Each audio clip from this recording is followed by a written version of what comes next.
சங்கடம் தீர்க்கும் சனி பகவானே, மங்களம் பொங்க மனம் வைத்தருள்வாய். சச்சரவின்றி சனீஸ்வர தேவா, இச்சகம் வாழ இன்னருள் தாத்தா, கருநிற காகமேறி காசினி தன்னை காக்கும். நேயர்கள் எல்லாருக்கும் வணக்கம்.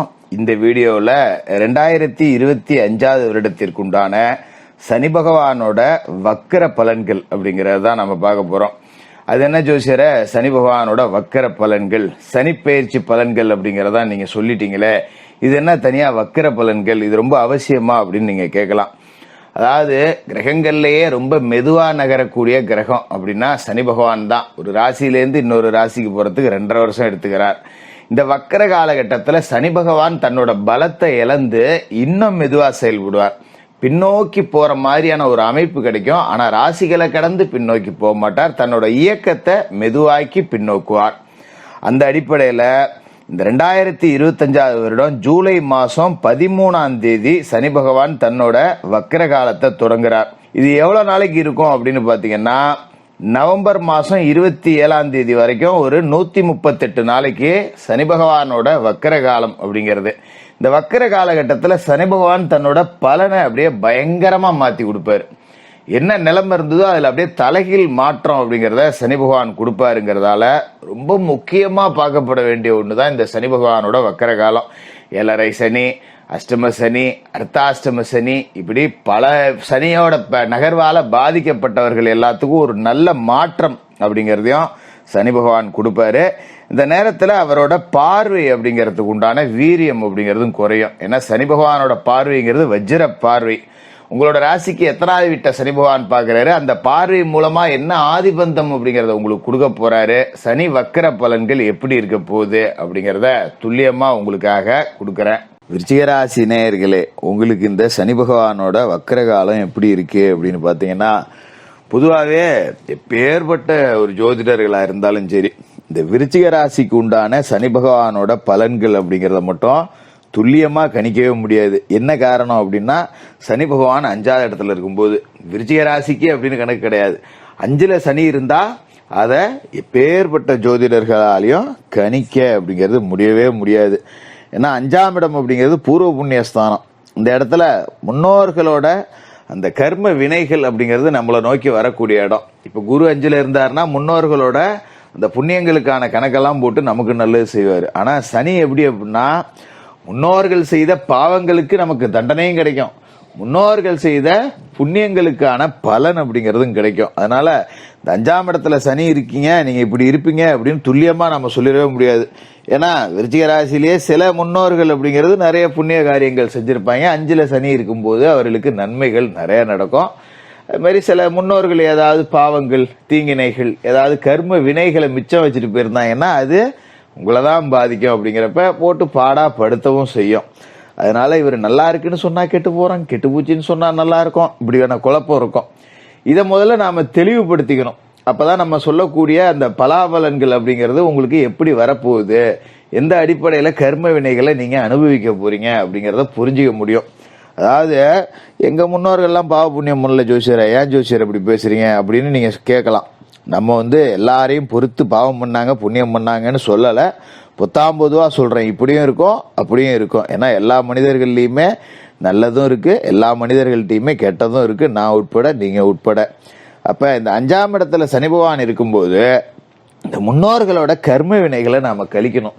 அப்பதான் பலன்கள் அப்படிங்கிறது முழுசா அவங்கள சேரும். எப்படி ஜோசியரை கழிக்கிறது அப்படின்னு கேட்கலாம்.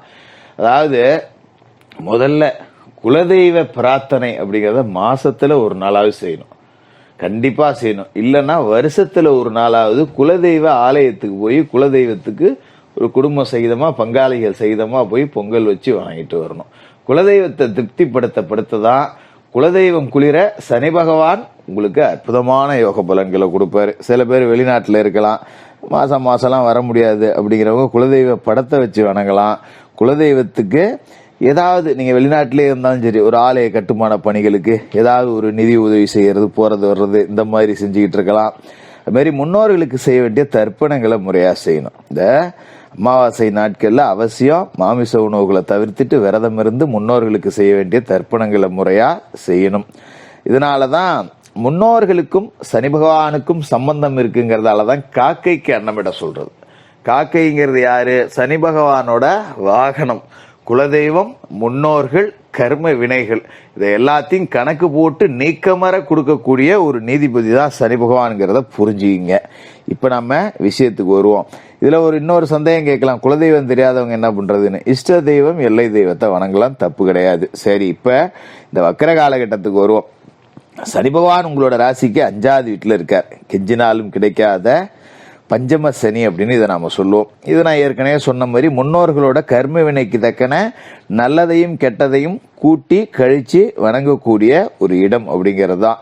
இந்த சனி பகவான் பூர்வீக சொத்தை இப்போ உங்களுக்கு பிரச்சனை கொடுக்குறாருன்னா முன்னோர்களுடைய தீவினை, பூர்வீக சொத்து உங்க கைக்கு வருதுன்னா முன்னோர்களோட நல்வினை. அது மாதிரி புத்திரர்கள், பிள்ளைங்க நல்லா படிக்குதியா, இல்ல புள்ளையோ திடீர்னு பொறுப்பு இல்லாம சுத்துதா, இதெல்லாம் நீங்க புரிஞ்சுக்கலாம். முன்னோர்களோட கர்ம வினைங்கிறது, அதுக்குதான் குலதெய்வ வழிபாடுங்கிறது செய்ய சொன்னேன்.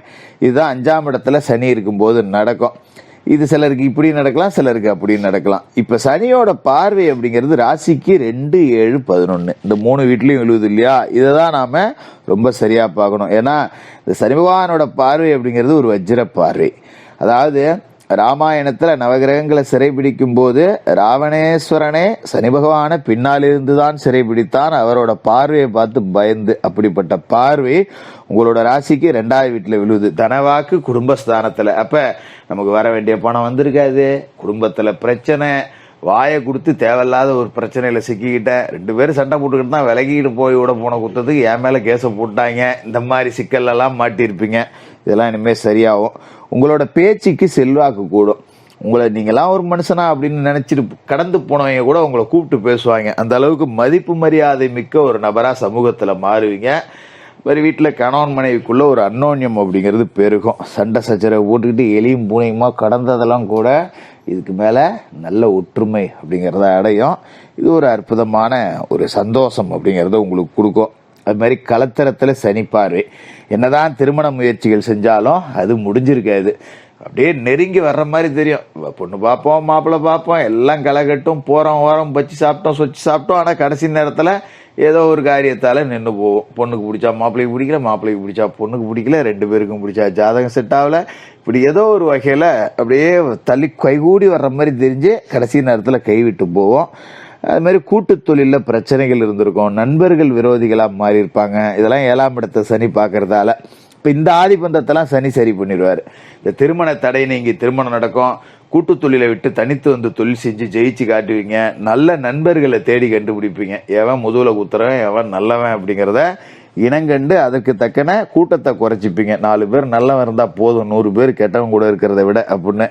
அது மாதிரி உங்களோட ராசிக்கு லாப வீட்டுல சனி பார்வை விழுந்துருச்சு. என்னதான் எண்ணெயை தடவி மண்ணுல புரண்டாலும் ஒற்றை மண்ணு தான் ஒட்டுங்கிற மாதிரி நமக்கு ஒற்றை மண்ணு கூட ஒட்டாம போகுதுங்கிற அளவுக்கு தான் வேலை செய்யற இடத்துலயும் சரி, சொந்த தொழிலையும் சரி, கூட்டு தொழிலையும் சரி வருமானம் குறைஞ்சிக்கிட்டே வந்திருக்கும். என்னடா இது இந்த பாடுபடுத்துது அப்படிங்கிற மாதிரி. ஏன்னா லாபத்துல ஒரு பார்வை விழுவதில்ல, பிடிச்சி கடிச்சு வச்சிருவாரு, தடுத்து விடுவாரு. அப்படியே அதை இனிமேல சரியாயிடும். இப்ப நீங்க ஒரு மூட்டிட்டு போலான்னு நினைச்சிட்டு இருந்த தொழிலை கூட திரும்ப தொடங்கி நடத்தலாம். அப்படி ஒரு யோகம் அப்படிங்கறத சனி கொடுப்பாரு. மறுபடியும் சொல்றேன், குலதெய்வ வழிபாடு செய்யுங்க. குலதெய்வ கோயிலுக்கு போக முடியாதுங்க, குலதெய்வ படத்தை வச்சுக்கலாம். இல்ல குலதெய்வத்தை மனசார நினைச்சு ஒரு தீபம் ஏற்றி நீங்க சும்மா கூட வணங்கிட்டு வரலாம். இதுதான் சனிக்கு ரொம்ப பிடிக்கும். சனிக்கிழமையில விநாயகர் வழிபாடு, அனுமன் வழிபாடு செய்யுங்க. மாலை நேரத்துல சனி பகவானுக்கு எல் தீபம் ஏத்துங்க. ஏலவாளைகள், மாற்றுத்திறனாளிகளுக்கு உங்களால முடிஞ்ச உதவிகள் அப்படிங்கறத செஞ்சுக்கிட்டு வாங்க. இந்த சனி பகவானோட வக்கர காலம் ரொம்ப சிறப்பா இருக்கும். விருச்சிக ராசிக்காரர்களுக்கு வாழ்த்துக்கள்.